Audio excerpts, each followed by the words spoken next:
Bagi kamu perempuan tentunya sudah ada yang mengalami menstruasi. Tahukah kamu apa itu sebenarnya menstruasi? Dan bagaimanakah fase-fase menstruasi? Simak video ini sampai tuntas.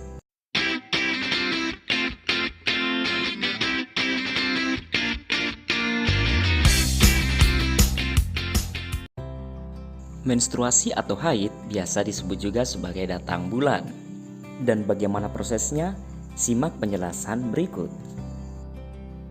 Wanita mengalami pertumbuhan dan perkembangan, dan ketika mencapai masa pubertas akan mengalami menstruasi. Uterus pada organ reproduksi wanita akan berkembang ketika hamil dengan menebalnya dinding rahim. Jika tidak terjadi kehamilan, maka dinding rahim akan meluruh. Itulah yang disebut sebagai menstruasi. Darah menstruasi ini akan mengalir keluar vagina.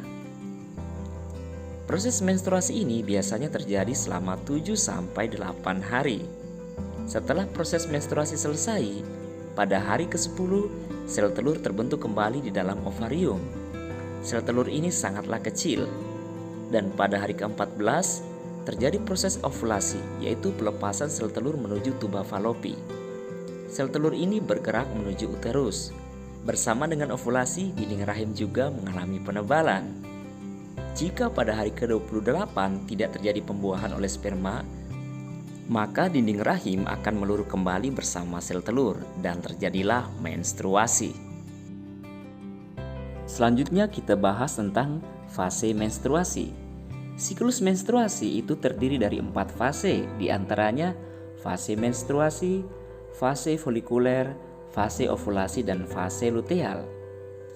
Agar lebih paham, silakan perhatikan gambar dan fokus pada level hormon. Kemudian kita berikan tanda warna yang berbeda.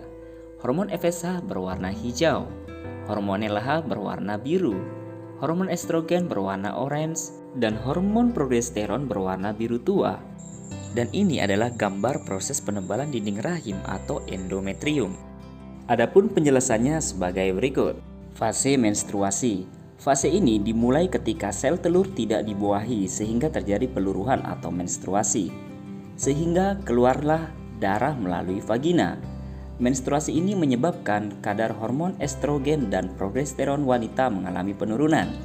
Fase ini terjadi pada hari ke-1 sampai dengan ke-5, bisa juga sampai 7 atau 8 hari. Berikutnya fase folikuler.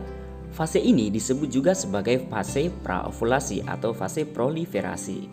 Fase ini dimulai pada hari pertama haid dan berakhir ketika ovulasi. Pada awalnya, hipotalamus mengirimkan sinyal ke kelenjar pituitari untuk melepaskan hormon perangsang folikel atau FSH. Folikel yang matang dapat memicu lonjakan estrogen untuk menebalkan lapisan rahim sehingga tercipta lingkungan yang kaya nutrisi bagi embrio untuk tumbuh. Fase folikel ini rata-rata berlangsung pada hari ke-6 sampai dengan ke-14. Nah, sebelumnya kalian perlu ketahui bahwa kelenjar pituitari memiliki fungsi yang sangat penting dan disebut sebagai master of gland atau kelenjar pengendali. Ukurannya 1,25 cm dengan massa 0,5 gram. Kelenjar ini terletak di bagian dasar otak dan posisinya dekat dengan hipotalamus. Berikutnya fase ovulasi. Fase ini terjadi pada hari ke-14. Meningkatnya kadar estrogen selama fase folikel memicu kelenjar pituitari melepas hormon LH. Inilah awal terjadinya proses ovulasi. Ovulasi adalah proses ketika ovarium melepas sel telur yang matang. Selanjutnya fase luteal. Disebut juga fase pasca ovulasi atau fase sekretori. Setelah folikel melepaskan sel telurnya, zat ini berubah menjadi korpus luteum. Korpus luteum dapat melepaskan hormon, terutama progesteron dan beberapa estrogen.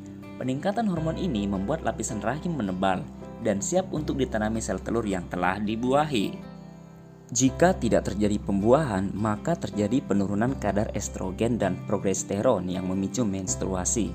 Pada fase ini, wanita yang tidak hamil akan mengalami gejala sindrom premenstruasi atau PMS, seperti kembung, payudara terasa nyeri atau bengkak, suasana hati berubah, sakit kepala, berat badan bertambah, dan susah tidur. Demikian video tentang siklus dan fase menstruasi. Semoga bermanfaat. Wassalamualaikum warahmatullahi wabarakatuh.